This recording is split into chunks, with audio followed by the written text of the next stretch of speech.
Lucas capítulo 15, a partir do verso 11, por favor. Lucas capítulo 15, a partir do verso 11. Eu quero falar hoje sobre erros e acertos do filho pródigo. Erros e acertos do filho pródigo. Eu comecei uma série e na primeira reunião eu falei com os homens. Seja homem. Na segunda reunião, eu falei com as mulheres. E eu falei sobre as marcas das mulheres que inspiram. E hoje eu quero falar sobre erros e acertos do filho pródigo. São lições que nós podemos aprender com este jovem. No verso 11 do capítulo 15 do Evangelho segundo Mateus, segundo Lucas, nós lemos: continuou, certo homem tinha 2 filhos. Certo homem tinha 2 filhos. O mais moço deles disse ao pai: Pai, dá-me a parte dos bens que me cabe. E ele lhes repartiu os haveres.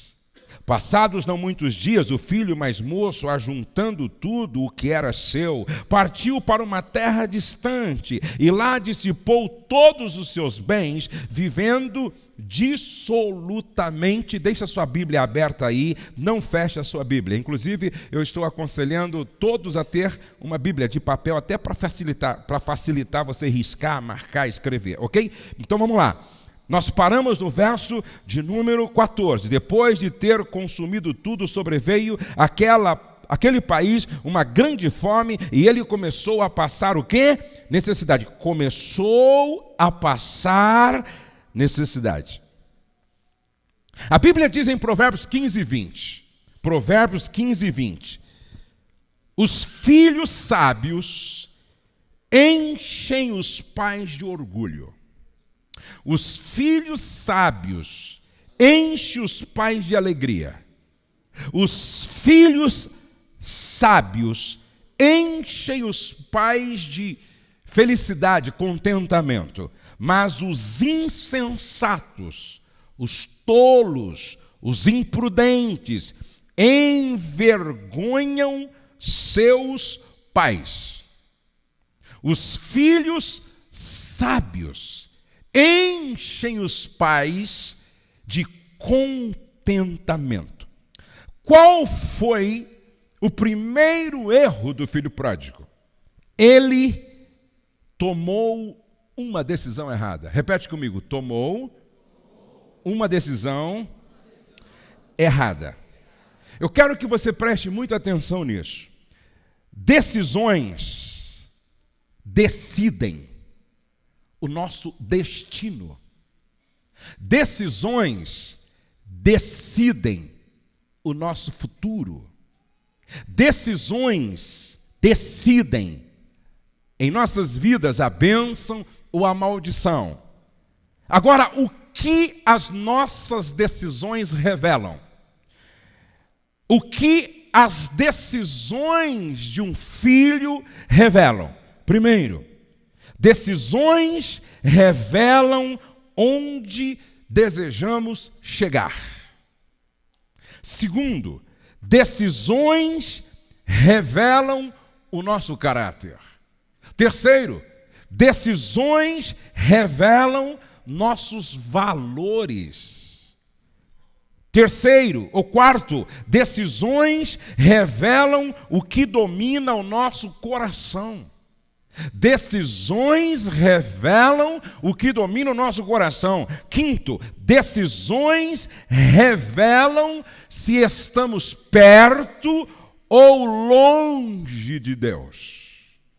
Então, decisões revelam onde queremos chegar, o nosso caráter, os nossos valores, o que domina o nosso coração e se nós estamos perto ou longe de Deus. Agora a pergunta é: por que o filho pródigo errou na sua decisão?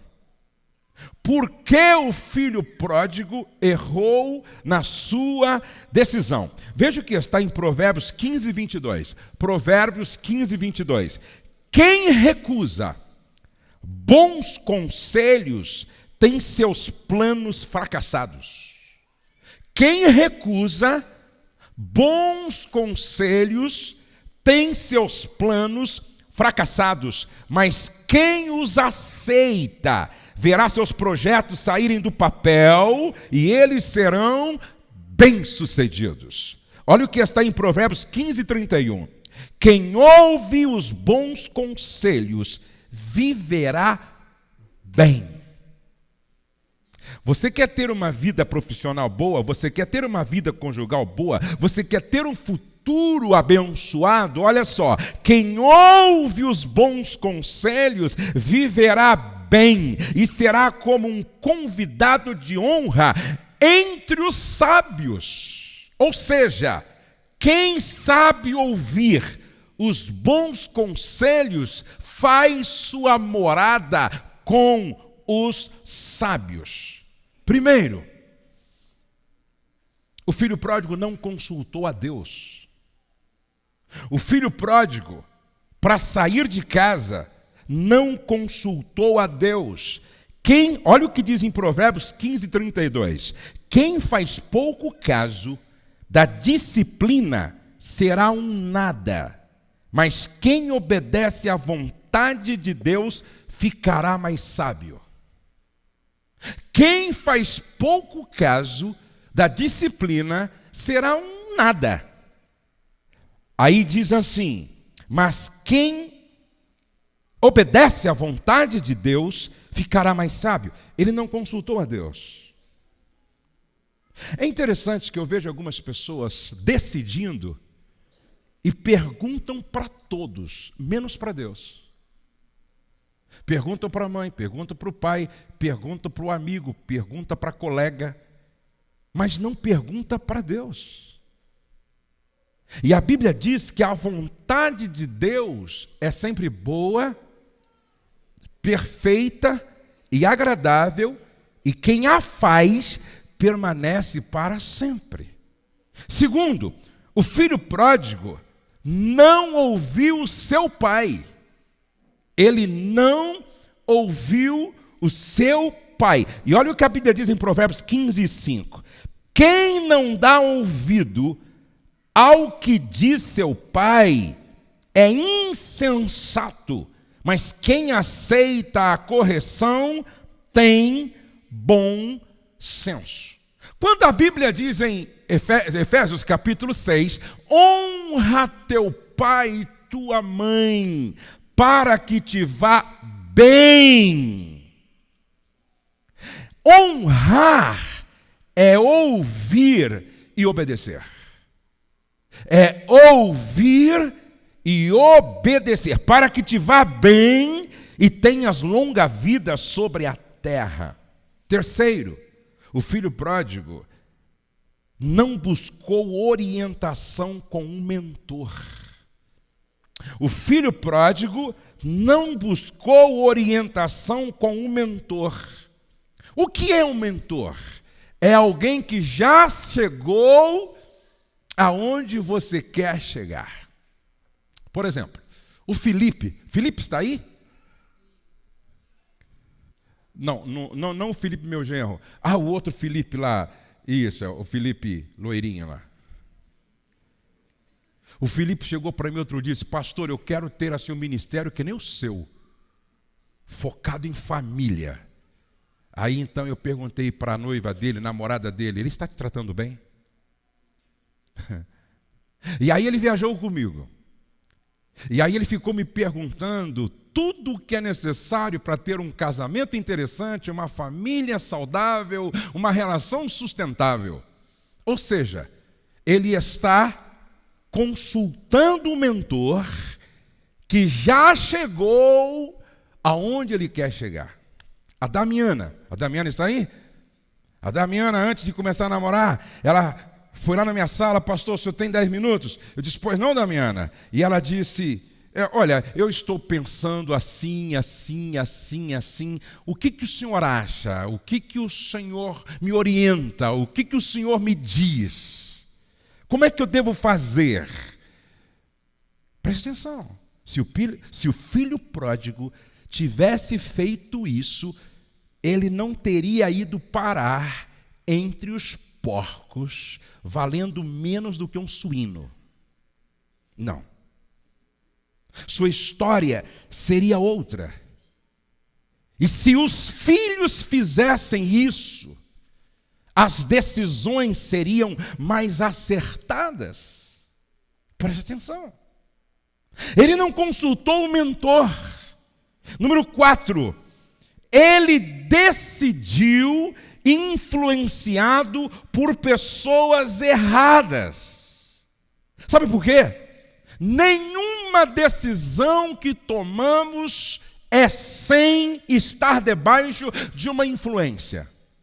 Vou repetir. Nenhuma decisão que tomamos é sem estar debaixo de uma influência. Pastor, mas eu tomei essa decisão e eu não fui influenciado por ninguém. Que filmes você assistiu?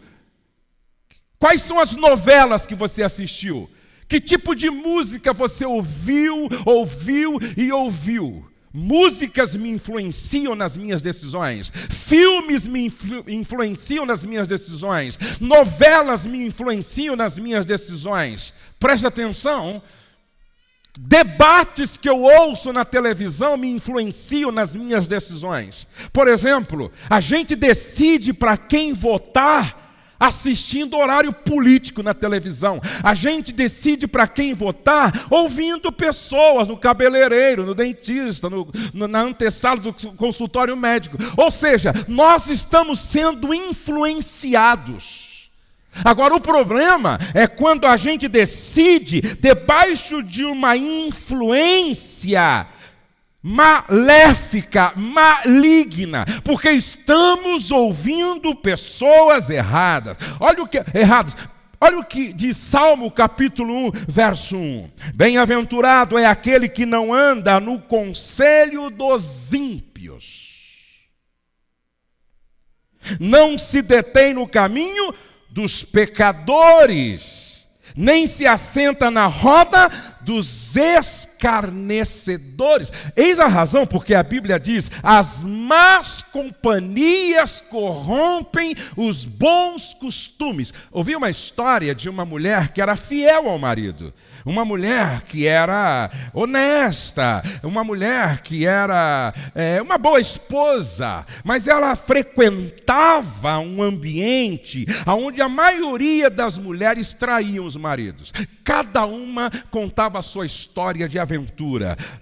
E ela gostava de ouvir isso. Ela voltava lá, não sei que reunião que era, se vendiam alguma coisa, se era algum salão de cabeleireiro, manicure, pedicure, sei lá. Era um lugar onde a mulherada se reunia lá. E nessa conversa com as mulheres, uma contava: saí ontem com um cara e tal, não sei o quê. Na outra semana ela gostava. A outra dia eu saí também com um cara. De tanto ouvir as aventuras de infidelidade das suas amigas, um dia ela decidiu ter a mesma experiência. Ou seja, ela tomou uma decisão debaixo de uma influência, porque ouviu pessoas erradas, uma influência maligna. E a pergunta que fica é: quais são as pessoas que estão te influenciando, moça? Quais são os rapazes que estão te influenciando, rapaz? Na escola onde você estuda, quais são as pessoas com as quais você anda? Já foi dito 1 milhão de vezes, nós somos a média das 5 pessoas com as quais nós mais convivemos e mais nos influenciam. Eu costumo dizer o seguinte: na mesa que você se assenta, você tem que ser o pior de todos. Não sei se vocês me entenderam. Na mesa em que você se assenta, quem lá está devem ser pessoas melhores do que você, mais crente do que você, mais fiel do que você, mais honestas do que você, que ora mais do que você, mais santas do que você, melhor filhos do que você. Por quê? Porque estas pessoas vão te influenciar positivamente. Se vocês me entendem, digam amém. Se você vive se assentando em uma mesa frequentada por gente que mente, que não respeita a autoridade, que caminham longe de Deus, que não oram, que não tem nenhum compromisso com a igreja, essas pessoas vão te influenciar não positivamente, mas negativamente. Essa história nos fala de um rapaz imaturo, neófito, que toma uma decisão estúpida e com certeza ele estava debaixo de uma influência errada, porque ouviu quem não deveria estar ouvindo. Agora preste atenção, segundo erro do filho pródigo. Primeiro erro, ele tomou uma decisão errada. Segundo erro, ele não soube ser grato ao pai. Ele não soube ser grato ao pai. Como eu gostaria de dizer isso? Sentado à mesa com todos os filhos que estão aqui. Escute, por favor. Filhos ingratos constroem um caminho de perdas irreparáveis. Filhos ingratos constroem um caminho de perdas irreparáveis. Olha o que diz a Bíblia em Lucas 15:16. Lucas capítulo 15, verso 12. Ele está em casa, sentando a uma mesa farta, sendo assistido por empregados, protegido, acolhido, amado. Verso 16. Ele chegou a passar tanta fome que teve vontade de comer a lavagem dos porcos. Preste atenção. Ele chegou a passar tanta fome que teve a vontade de comer a lavagem dos porcos. Veja que no capítulo de número 15, verso 11, 12, 13, ele está no melhor lugar em que ele poderia estar. Ele está sendo protegido, assistido, alimentado, amado, abraçado.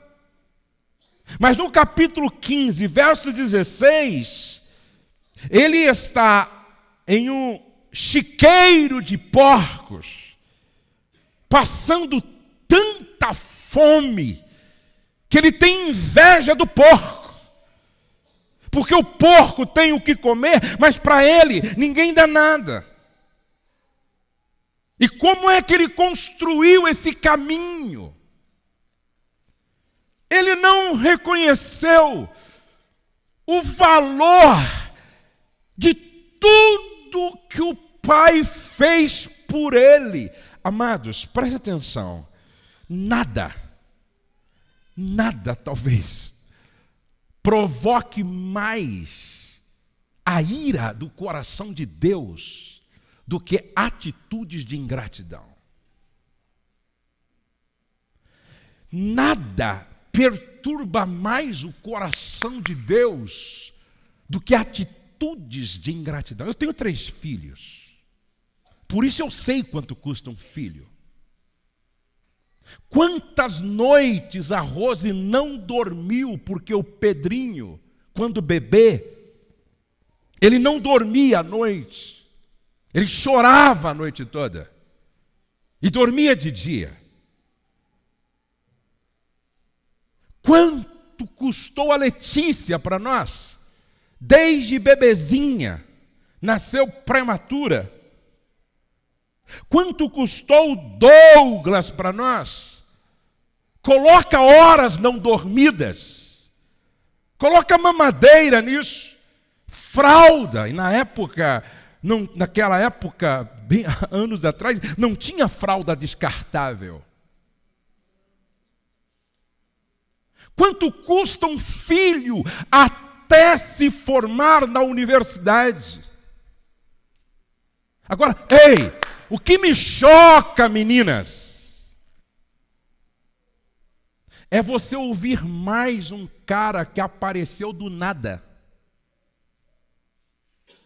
que não investiu nada em você, e você ouve mais a ele do que seu pai. Você ouve mais a ele do que sua mãe. O cara não te pagou nenhuma pizza. Você que paga para ele. Ele não investiu nada em você. Por isso que paixão é demência temporária. Aí fica apaixonada. Eu tenho o direito de ser feliz. O que meu príncipe encantado falar, eu faço. Mas vai ser otária lá longe, vai ser boba lá longe.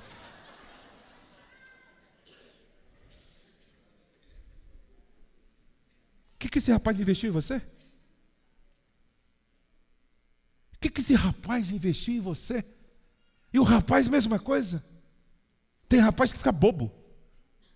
Odeio sua mãe, é verdade? Então não precisa ir mais lá em casa, não. Minha mãe é chata mesmo. E começa a ouvir essa doida.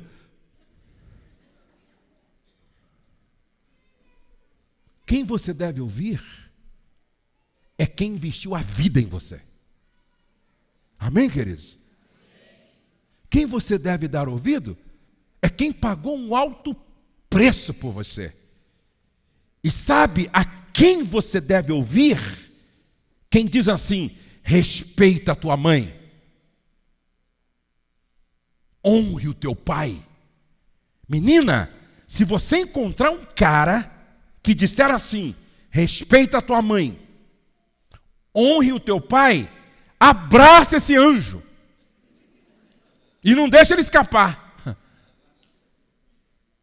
Porque um rapaz que ajuda a menina que nele está interessada a honrar pai e mãe, vale o investimento. O contrário também é verdade. Se você encontrar uma menina, rapaz, que diz assim: ouça o teu pai, honra a tua mãe, são figuras de autoridade sobre a sua vida. Nós só estaremos debaixo da bênção se nós honrarmos os nossos pais. Por isso, se os teus pais falarem, eu também me submeto. Essa é a menina que vale o investimento. Se vocês me entendem, digam amém. Preste atenção. Que o filho pródigo não soube ser grato ao pai.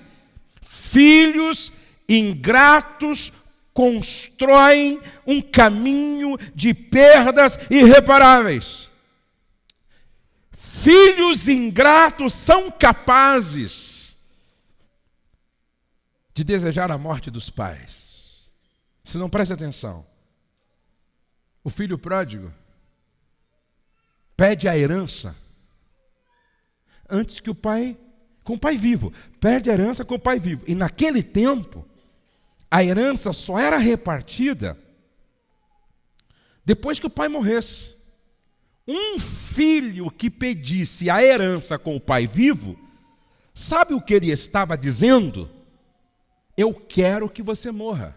Eu não vejo a hora que você morra. Eu não vejo a hora que você desapareça da minha vida. Filhos ingratos desejam a morte dos pais. Segundo, filhos ingratos são capazes de abandonar os pais dando-lhes as costas. Verso 13: não muito tempo depois, o filho mais novo juntou tudo o que tinha e foi para uma região distante, e lá desperdiçou os seus bens, vivendo irresponsavelmente. Ele sai, deixando um pai em lágrimas. Ele sai, quem sabe, ouvindo o pai dizer: não sai, filho. Você vai embora por quê? Ele sai dando de ombro, ele sai abandonando. Filhos ingratos são capazes de abandonar os pais em nome de uma menina, abandonar os pais em nome de um rapaz, abandonar os pais em nome de um projeto que Deus não está nisso. Filhos ingratos são capazes de abandonar os pais. Filhos ingratos são capazes de matar os pais. No dia 31 de outubro de 2002, uma jovem chamada Suzane Richthofen, coisa assim, abriu a porta da mansão da família no Brooklyn, em São Paulo, para que os irmãos Cravinhos pudessem acessar a residência. Depois disso, eles foram para o segundo andar do imóvel, e enquanto o pai Manfred e a Marísia dormiam, o namorado e irmão dele mataram os pais da Suzana a pedido dela, dando marretadas na cabeça dos dois. Filhos ingratos, se não tomarem cuidado, filhos ingratos, se esse sentimento se prolongar e se aprofundar, debaixo de uma influência de um namorado cheio de demônios, pode chegar ao absurdo, como fez essa menina, de matar os pais à marretada, pô. Número 3. Ele não soube dar valor a tudo o que tinha. Ele tinha um pai incrível, um pai sensível, um pai amoroso, um pai partilhador, um pai perdoador. Ele tinha uma fazenda. Lucas 12:15. Ele tinha uma boa casa para a qual voltar todos os dias. Lucas 15:25. Ele tinha empregados à sua disposição. Lucas 15:17. Ele tinha fartura. Lucas 15:17. Quando ele cai em si, lá no chiqueiro dos porcos, ele diz assim: quantos trabalhadores têm fartura de pão, e eu aqui morro de fome. Ele tinha acesso a boa música. Lucas 15:25. O que faltava para esse rapaz? E essa é a pergunta que eu faço para você. Você já parou para fazer uma lista de tudo que você tem? Eu não sei, essa noite é bem provável que seja profética para algumas filhas. Essa noite é bem provável que seja profética para alguns filhos que ainda não se deu conta de tudo o que tem e está pensando em sair de casa, pô. Está pensando em ir embora. Mal sabem estes que longe da casa O que poderá, no fim da linha, sobrar é um chiqueiro cheio de porcos. E é traumático quando a gente só reconhece o que nós tínhamos quando perdemos tudo. É traumático. Quando a gente reconhece o valor do que a gente tem, quando a gente perde tudo. Agora presta atenção, ele tinha um pai incrível. Você já parou para pensar no pai que você tem? Na mãe que você tem? Ele tinha um pai. Ele tinha uma mãe. Mas por causa da sua escolha estúpida, de repente ele se acha no último estágio da vida, lá embaixo, dizendo: ninguém me dá nada, estou com inveja da lavagem dos porcos. Presta atenção, ele tinha uma fazenda, agora está descalço, sem anel, mal cheiroso. Ele tinha uma boa casa, ele tinha empregados, ele tinha uma fortuna, uma fazenda, ele tinha acesso a boa música. O que ele ouve agora é porco rosnando, rosnando, rosnando. Quando não damos valor àquilo que possuímos, logo perdemos. Eu ouvi que nos Estados Unidos um grande psicólogo fez uma pesquisa em relação aos casais que se separam. E ele chegou à seguinte conclusão: que a maioria dos casais que se separam nem sempre é por causa de adultério, traição, infidelidade. A maioria é por causa do desprezo. Do desprezo. E olhe para cá, na Bíblia, toda vez que você ler desprezou, o verbo desprezar, em seguida você vai ler o verbo perder. Querem ver? Esaú desprezou o seu direito de primogenitura, perdeu para Jacó.